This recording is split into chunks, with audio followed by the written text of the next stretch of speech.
1,5 miliar kurang lebih itu bisa Pak Agus langsung melakukan operasi dengan sangat cepat guys ya. Terus bisa beli mobil bekas untuk Pak Agus bisa bolak-balik ke rumah sakit supaya nggak nge-grab lagi gitu. Terus bisa bikin usahanya itu yang Mas Agus nggak perlu effort kayak beli kontrakan supaya per bulannya ada income pasti gitu ya. Maaf, saya juga nggak butuh duitnya gitu. Alhamdulillah saya juga ada rezeki. Tapi sosok istri Muhammad Agus yang sikapnya mendapat kekecewaan dari Pratiwi Novianti. Siapakah istri Muhammad Agus Salim, korban penyiraman air keras? Sosoknya kini menjadi sorotan publik. Sebelumnya viral, seorang karyawan kafe disiram air keras oleh bawahannya sendiri karena sakit hati hingga korban mengalami kebutaan. Kisah pilu Muhammad Agus Salim, korban air keras viral setelah diundang dalam podcast Denny Sumargo, Curhat Bang Denny Sumargo. Hingga akhirnya banyak publik yang mengetahui kisah sedih Muhammad Agus Salim ini karena harus mengalami hal buruk tersebut. Tak hanya itu, sebelum diundang sebagai bintang tamu di podcastnya Denny Sumargo, Muhammad Agus Salim pun lebih dulu dibantu oleh Pratiwi Novianti, YouTuber yang kerap membantu ODGJ dan orang-orang yang membutuhkan.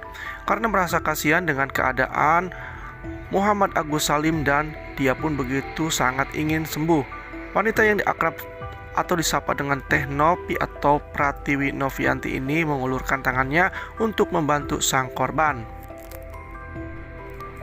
Di mana akhirnya Pratiwi Novianti ini membuka donasi untuk perawatan dan biaya operasi Muhammad Agus Salim tersebut.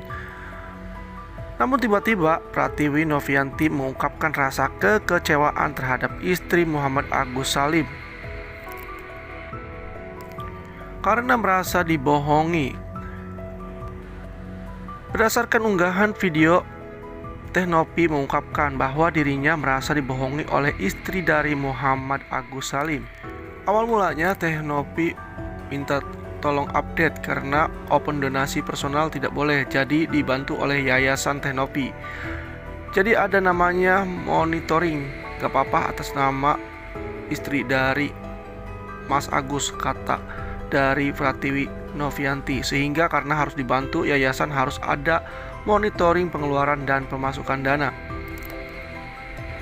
jadi awal mulanya saya itu minta tolong update kan karena open donasi personal itu kan nggak boleh. Nah ini kan dibantu sama yayasan kita itu ada namanya monitoring. Jadi kayak setiap dia open donasi nggak apa-apa atas nama dia, tapi kerjasama dengan yayasan. Jadi yayasan ini memantau pengeluaran yang sudah digunakan. Bukan minta ya seperak pun nggak ada. 5.000 aja kita nggak minta gitu.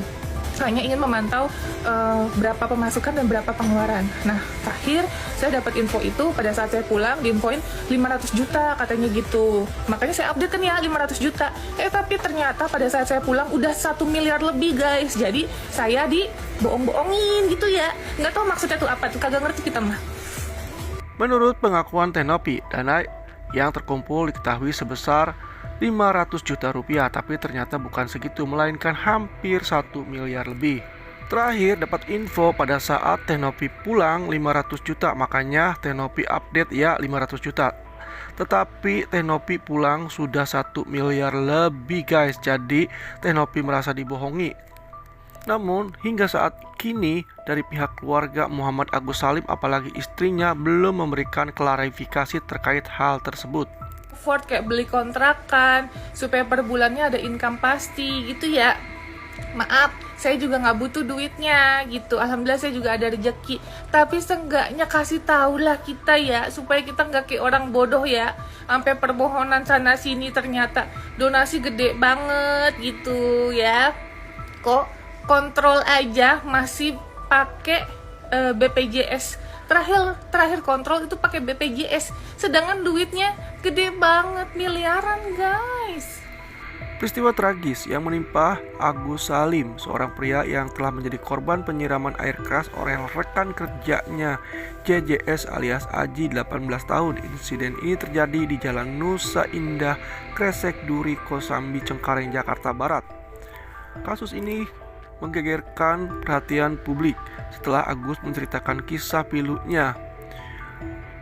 Agus dan Aji bekerja di sebuah kafe di Cengkareng. Menurut keterangan polisi, insiden tersebut dipicu oleh rasa sakit hati Aji karena sering ditegur dengan kata-kata yang tak pantas oleh Agus yang merupakan atasannya di kafe tersebut. Aji merasa kesal karena sering disalahkan Agus terkait pekerjaan yang tidak sesuai standar. Ya, peristiwa tersebut bermula dari kesalahan Aji. Dalam mencatat pesanan pelanggan, Agus menegur Aji yang saat itu masih dalam masa pelatihan. Namun teguran itu dianggap berlebihan oleh Aji yang merasa dirinya tak sepenuhnya bersalah. Pelaku merasa tersinggung dan sakit hati akibatnya teguran tersebut hingga akhirnya ia memutuskan menyiramkan air keras kepada korban.